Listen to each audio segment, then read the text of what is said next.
I cannot imagine any person going to business school who's likely to not think AI is important. To me, AI, the ability to actually structure analyses and get data and answers to questions you could not physically do before is incredibly exciting. I think by now, every school has realized that AI is just a tool. It's not going to ingrain the kind of creative thinking that students need to succeed in business. I always say this, you either create AI or use AI. I think in 2 or 3 years' time, AI is going to be in the mainstream of things, and I've been saying this all along.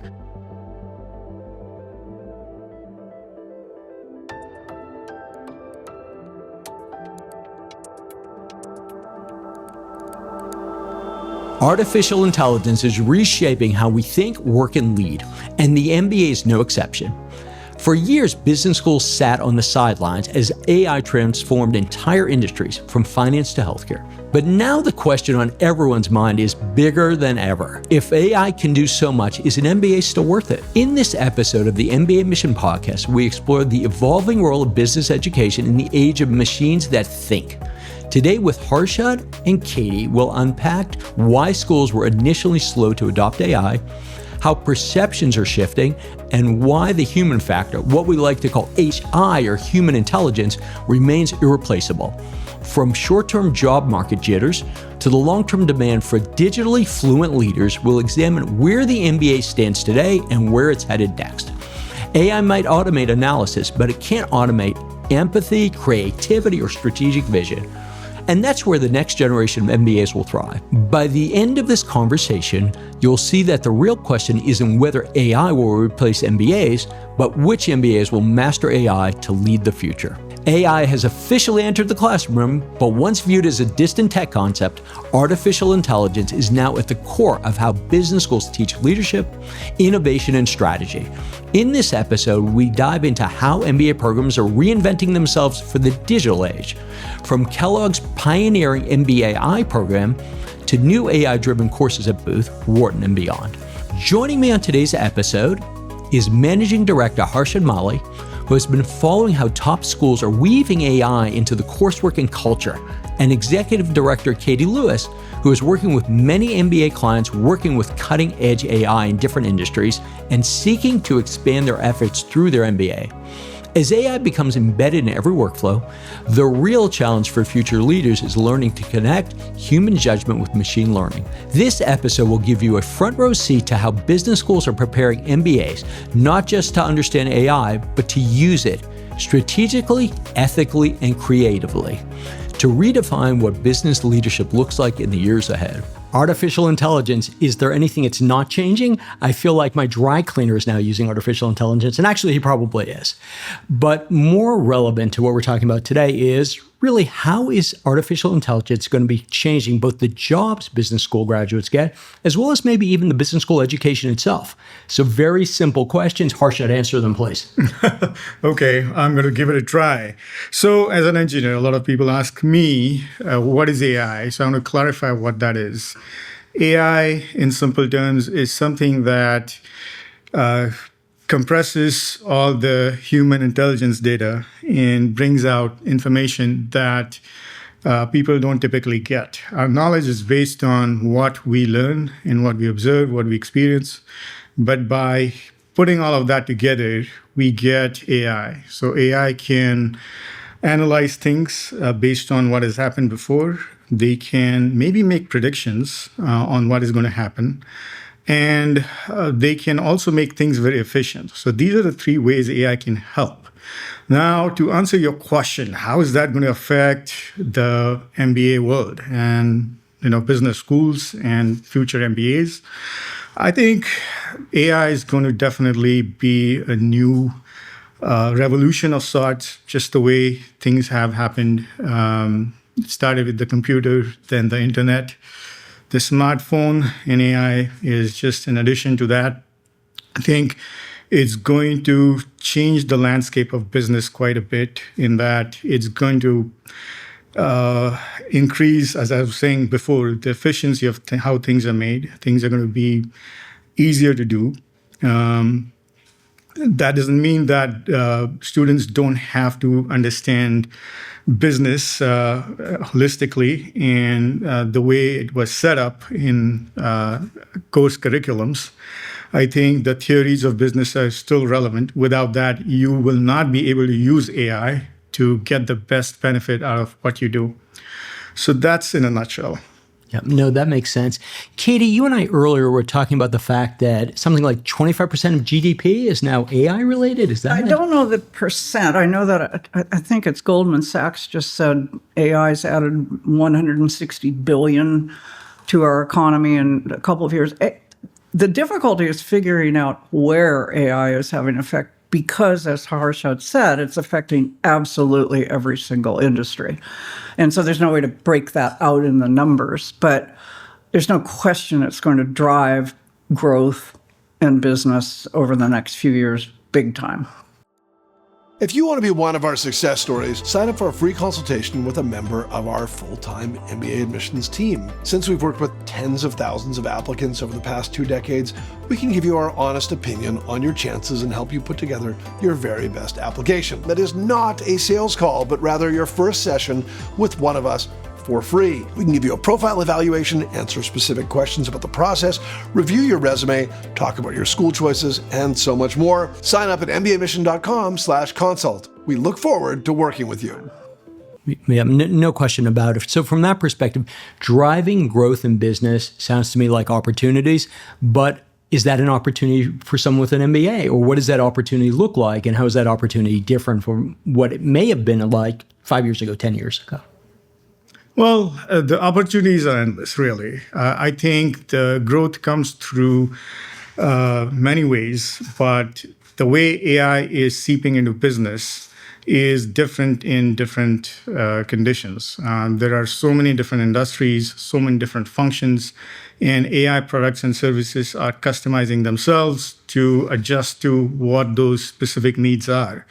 So if you were to look at healthcare, let's say, someone who's doing an MBA in healthcare or something related to that must know how AI can be useful for them. Someone starting like a health tech startup or something of that sort must understand how that can be used. For example, if you're looking at a health tech startup that maybe predicts disease outcomes, well, a lot of the data is already in there. What AI does is it collects data that then tries to connect with the results that have been seen with that data, and then connects the dots, and then it can make predictions on what people can do. So this is just one example, but there are many other industries and functions that AI will affect. So I think it's a matter of, again, understanding business, learning business, and then using the AI systems to your advantage. No, that certainly makes sense. There's some industries where AI is both cutting jobs and adding jobs. For example, in investment banking, AI is being used that's cutting a lot of the junior analyst jobs or doing a lot of their work so much more efficiently. You don't need all of those analysts.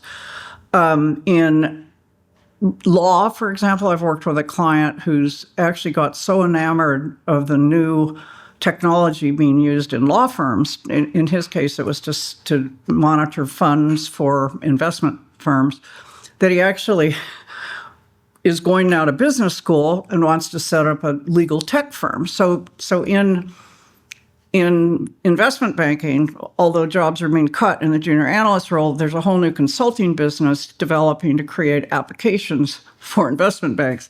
Same thing in law. You're losing the junior legal positions or making them a lot more efficient, but you're creating a whole new industry of legal applications and companies. So how that for MBAs, actually that's in their favor. Yes. They're likely to be on the winning side and not having to do the dull, boring work. No, I think that's right. Listen, at the end of the day, if they're cutting analyst jobs, that's not an MBA. Right. If you graduate business school, you're not an analyst. You're going up the high. A lot of the job losses that are happening right now are, somewhat related to what has happened in the pandemic. But the AI bandwagon is on a slow, I would say, steady, uphill climb. I think what is going on is businesses are investing in AI. Also, AI creators are investing in AI. They have to invest in hardware. The hardware needs to be bought, stored, and cooled down, which means there's a lot of energy requirement as well. And what that has caused is businesses, because they're spending money, they are not hiring as much. I think when AI comes into the mainstream completely, that's going to change because businesses are going to need a lot more manpower to actually make the AI work. There will be certain jobs that will be gone. There's no doubt about that. But in the MBA scheme of things, I think there's a silver lining on the horizon. Yeah, yeah. And I'm just sort of trying to put it into the context of business school applications. It's almost like your application has always needed to look beyond analyst jobs. It's always needed to look beyond associate consultant jobs or wherever it is.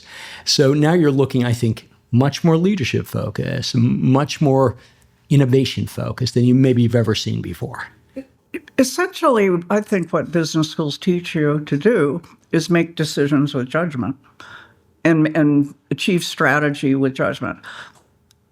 Basically, you need to realize that AI is one of your greatest tools. And so you need to know enough about AI to know how to use it, to constantly scan the environment, watch what your competitors are doing, scan other environments, see if there are any comparable uses in other industries that you can use. But I actually think it's exciting. Anything that can power making better and more interesting and more complex decisions, in my opinion, is true. This makes Excel look like nothing. Yes. I mean, I was excited about Excel. So to me, AI, the ability to actually structure analyses and get data and answers to questions you could not physically do before is incredibly exciting. Yeah. No, listen, it reminds me of my time at Bain & Company when we had a whole staff that was just doing PowerPoint. That essentially I would do hand draws or something and send it over to them. And wonderful people, but at the end of the day, they're not there anymore. And what I would say, similar sorts of positions won't be there anymore. At the same point, I'm a better consultant now. I've actually now have the capacity to sort of free up some of that time and really do a little bit more deep thinking. Right. Yeah, absolutely. I mean, the PowerPoint slides, I hear a lot about consulting and how, they put up PowerPoint slides and all that. Well, the good news is that that's not the case anymore because consulting firms actually do a lot of AI work for their clients, bring out insights that even the clients don't have, and they're able to actually produce a lot of meaningful, substantial information now. And so for those who are thinking that AI is going to maybe take away certain job functions like consulting, let's say, they're completely wrong. I think they should think about this again. And consulting is just one industry, but all industries are using AI to their best advantage. No, I think that's right. Consulting firms and investment banks or private equity firms are even using AI to do better work themselves. I mean, there's one private equity firm that has a 6-person investment committee. One of the members is AI. And it's basically a database of all of their top investment committee reports. And so if you want to go before the investment committee with a new investment proposal, you have to put your report through that database, and it has a yes or no vote. A consulting firm is doing the same thing. They're putting their final reports through a similar customized database, and it points out the weaknesses of the report and the areas that should be strengthened. So, even if jobs are not only changing what consultants and investment bankers are doing, but they're actually changing what the firm itself is doing. That's really interesting. And I think what we're experiencing inside business schools in some ways is they're slow to get that. And I hate to put it in that way, but at the end of the day, they almost felt somewhat flat-footed given how quickly AI has really advanced. And then suddenly maybe there's a few programs out there that are taking it a little bit more seriously. But I mean, what's your impression as far as what business schools have been doing or aren't doing? I don't really know, but I can't help but think there are a lot of new cases, at least in Harvard Business School cases. Because the professors at these schools have their fingers on the pulse of what's happening. They've been developing these cases for 5 years. I mean, AI is not new. So I'm pretty sure it's more in the curriculum than it's formally expressed with like a separate major or a separate program. What could be interesting and ironic is now some of those cases are going to be written to some degree by AI. Well, the irony is that apparently most current Harvard students use AI to analyze their cases before going to class. Yeah, I completely believe it. I think the case method is going to be very crucial because human intelligence drives AI. And through the case method, students are going to learn to really think about the problems and come up with solutions that AI might not have. And their solutions actually will go into the data that feeds the AI. So that was the problem to begin with, in that business schools and professors especially were concerned that AI was going to disrupt their teaching and what they were bringing in their courses. And I think by now, every school has realized that AI is just a tool. It's not going to ingrain the kind of creative thinking that students need to succeed in business. No, that's right. And I think really we're seeing business schools doing a few different things. On the one hand, we maybe have a Harvard Business School fully integrated in terms of actually cases around this, but by no means a particular focus. It's just sort of what's happening everywhere. At the same point, we have a Kellogg, which just created its mbaI degree. We have Booth's new AI-driven course stand out. So from that perspective, I see just different ways that business schools are dealing with it.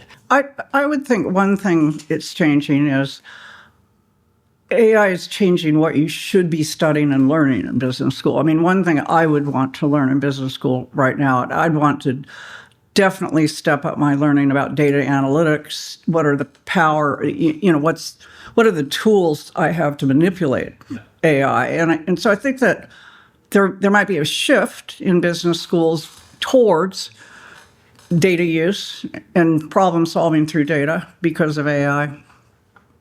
Yeah, absolutely. And the way schools are incorporating AI in the curriculums, right now it's mostly related to how the AI systems or services or apps or products can help them do better things in their line of work, whether it's marketing, operations, and business schools don't have manufacturing, but even industries that lack that efficiency and way to predict things. I think that's how business schools are trying to bring in AI into their curriculums. No, that makes sense. And Katy, you frequently will use the term digital literacy 2.0 in terms of what this new MBA skill set may actually look like.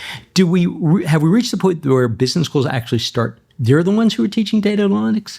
They're the ones who may be teaching, like some schools teaching Python coding. I mean, where does this begin and end, I wonder? The analytical skills you need are higher up than that. It's the judgment skills that you need. It's how do you use this data? What's the analysis you want to structure? I mean, it's you need to be aware of what the potential is for AI and then see how applicable it is. One very interesting client I worked for a top venture capital firm, and he realized that the portfolio companies, he didn't feel they were up on AI. Yeah. So he actually created a separate company that was basically an AI intelligence company to scan the environment and bring each of those portfolio companies up to date on the AI that was rapidly breaking that they should be using. They even spun out their own AI company from that effort. So I think that if I were going to business school, I would want to really learn how to scan the environment. Whatever industry I was going into, I would want to be on top of what's happening in AI in that environment. But it's very much industry specific, as Harshad said. Yeah, absolutely. Very industry specific. Yeah, Katy, I have to bring in this example because I find it so fascinating. You have a client, he's working on AI, Spirit AI. What was that? I have a client who is head of a very successful startup and then became a venture capitalist in AI. And he got very frustrated in Silicon Valley with the fact that most of the AI money was chasing job cuts. Venture capital was investing in companies that were going to get a quick return by cutting jobs using AI. And he thought that was a poor use of AI. He wanted to basically invest in AI that actually expanded human potential. And one of the areas he was particularly interested in is the whole area of human flourishing or spirit technology, which is basically AI that helps you be in touch mentally with your emotions, or AI that helps you be in touch physically with your bio indicators. And it's bound to be a gigantic industry. And he basically went to business school to step back from work and invest thought in that subject and talk with the gurus who were working on that field, before he could start his own basically AI-oriented VC firm focused on those companies. Yeah. Yeah, and in my case, I have worked with clients who are working to support the maintenance of AI because AI needs a lot of hardware. Right. And you need to get some space in the data centers that are being built. Those data centers need a lot of energy, and because the hardware heats up, literally, that needs to be cooled down. So there's a lot of energy consumption that is going to go into maintaining AI. And that's going to create a lot of jobs outside of what AI itself can produce. And that's where MBAs also come into play, because there are other industries that are spawned because of AI. That's right. Absolutely right. I had a client, actually a wonderful guy, an engineer working on, quite honestly, mundane things in big buildings. Fire systems, water, candidly, all sorts of plumbing issues. That was his specialty. And in years past, I wouldn't have given him much of a shot, honestly, with some of the top schools. But it turns out he was doing all of that work inside these huge data centers. He was, and when I say huge data centers, Harshad, you know this, they're miles long. It's sort of unbelievable. So suddenly a voice like that in the classroom is far more meaningful than it was today than it would have been 20 years ago. And suddenly it's really a much different person who may be sitting in the Harvard Business School classroom, sort of giving their thoughts about, you can say what you want about AI, but here I am on the ground. And if I have to build these things, it's not so clear to me that we can do it right now. I think that's really it. Absolutely. Yeah. So I used to joke with people, I wasn't concerned about artificial intelligence. I was really concerned about human stupidity. And from that perspective, I usually got a good laugh at that. And I'm going to, in the context of our podcast, I'll turn it around a little bit and say right now, the notion of human intelligence rather than artificial intelligence becomes more and more important. So from that perspective, what do business school students must learn now that maybe they didn't have to focus on 3, 4, 5 years ago?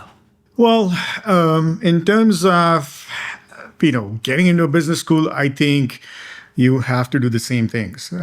Nothing is different. In fact, your creativity and ability to ideate things is even more important, because the business school setting cannot plateau itself. For AI to grow and for people to use AI, you need to be creative, create new ideas, and those ideas will start getting into the data, and then that data will get processed. So I would say at this point, not a big change. How to use AI? I think there are many ways you can train yourself. There are many online modules, courses. If you're absolutely not aware of how AI works, I always say this: you either create AI or use AI. You never consume AI. Consuming AI for video games and things like that is not going to help you in business school. But if you know how to use AI, then I think that's a good start. If you create AI for the use of others, then that's even better. But then that we're getting into a different line of thinking there. So at this point, I would say, if you know how AI can affect different business functions, that's more than enough. I think it's really an opportunity. I think a big opportunity area is using AI, learning how to use AI to color outside the lines.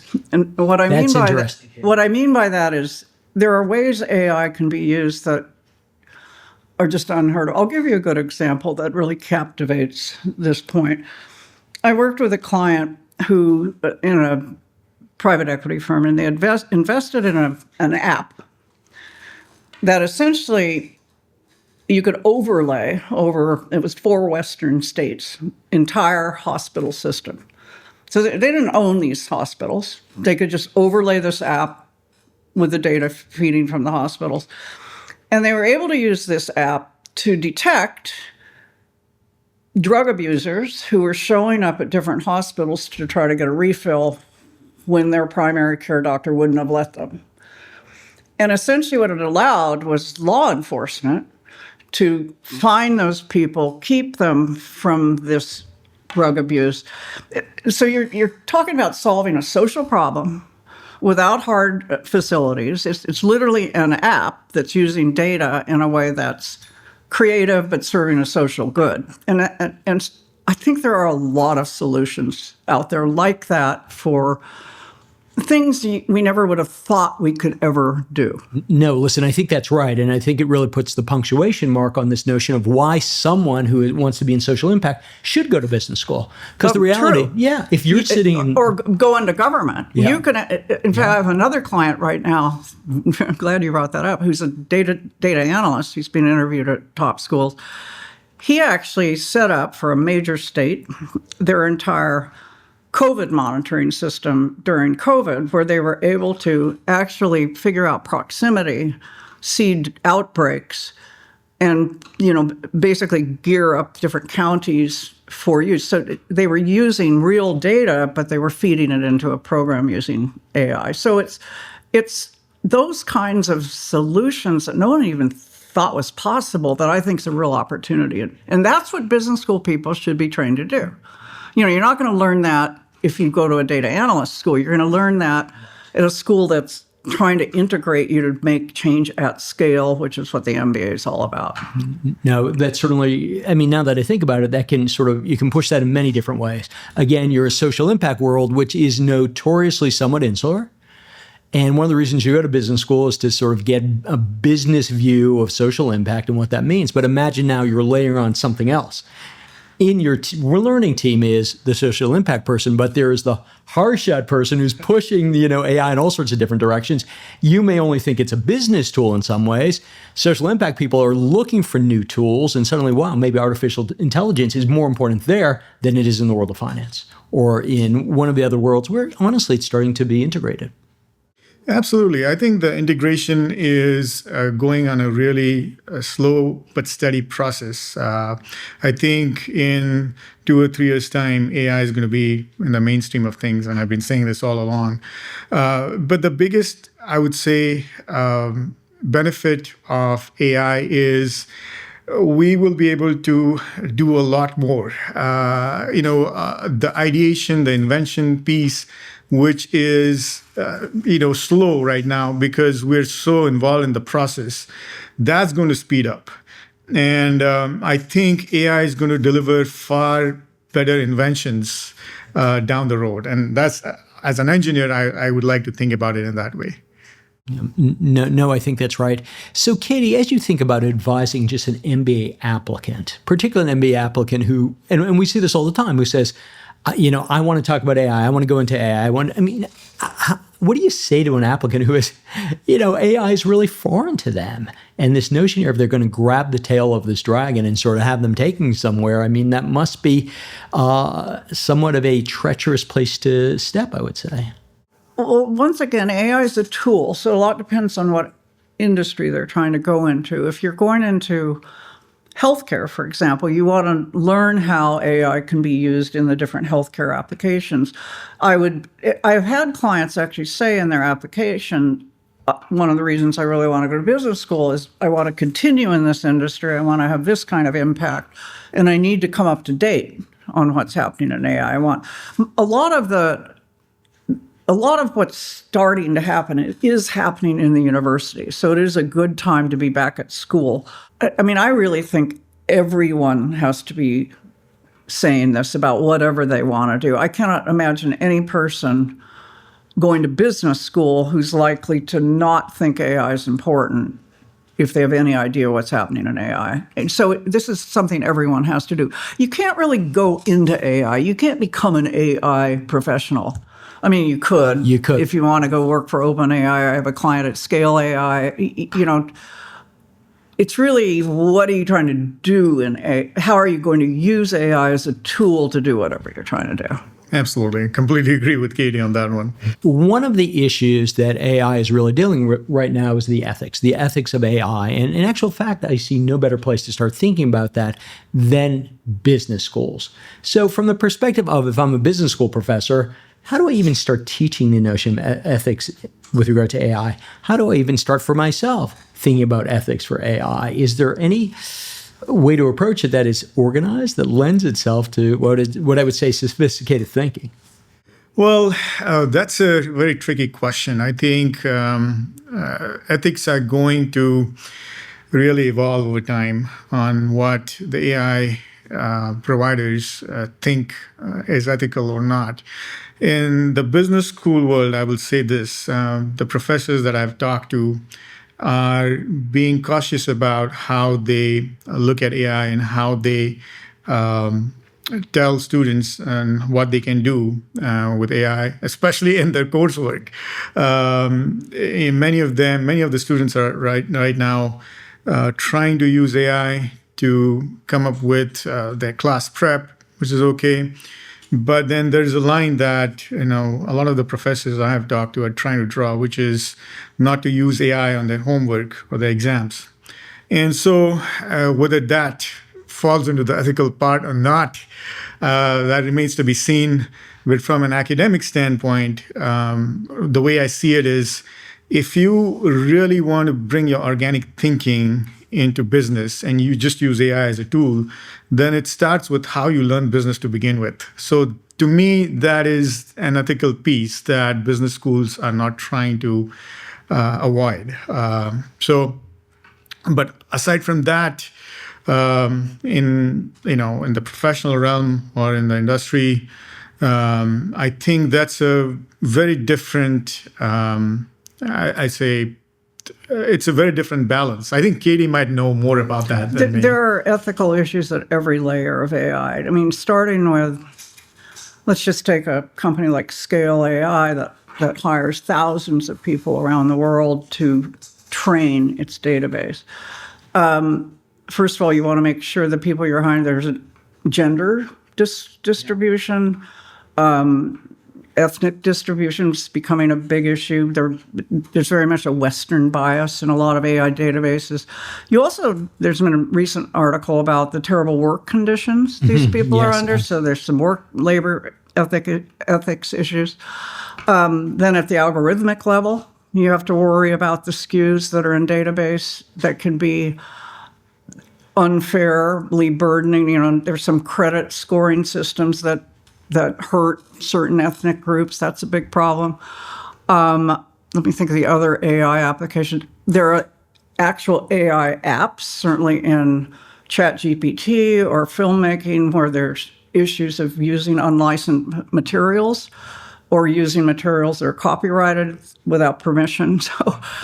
So like anything else, ethics pervades every aspect of the stream, and people have to pay attention to those ethics issues everywhere. No, and Katy, just from a more utilitarian perspective, right now business school applications are actually asking, did you use AI in your application? Harvard Business School says, did you use it? How did you use it? And honestly, how do you have folks answer?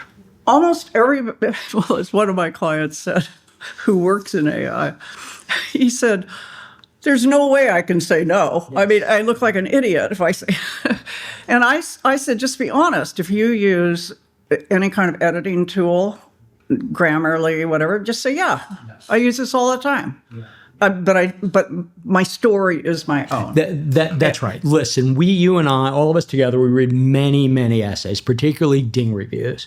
And I have to tell you, I know AI right away. And I know AI right away for a number of different reasons. It's not particularly original. It feels it's flat. It's incredible. That's flat. Right. Exactly. I actually, you can go further than that, Harold. I got a draft from a client and had that reaction. So I went online and put it through an AI checker, and it came out as 67% AI. So I called him on it, and I said, looks like AI, smells like AI.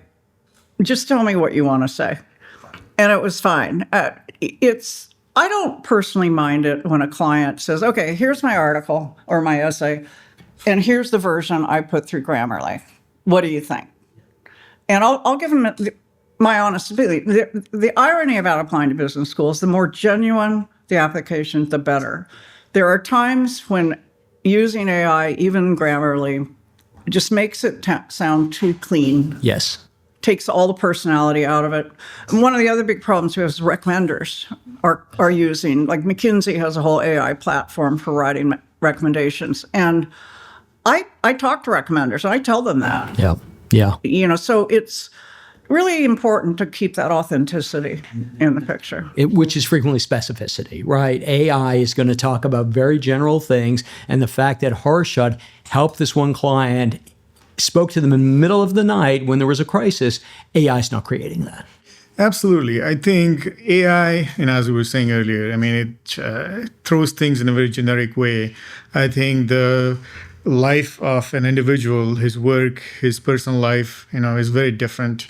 The way he or she thinks about any topic or anything that business schools are looking for can be different. What AI does is it tries to generalize things. And that's when, admissions committees are like us. They can understand things pretty quickly, even if, applicants don't reveal that they have used or not used AI. So in my case, I always try to elicit the organic stuff out of my clients. I never encourage them to use AI. And like Katy said, I always try to help them bring out things in ways that they would speak. I always say good, writing is good thinking. Good thinking is good speaking. And, it's a never-ending chain, but that's what I try to focus on. And, thankfully, a lot of my clients do get that. And those that don't, I really push them. Yeah. Listen, I had a client, and it was sort of a crazy story. He didn't tell me he used AI. I knew he used AI. And I said, okay, what are you going to do now? And he said, well, Harold, let me go throw it through one of the AI checkers.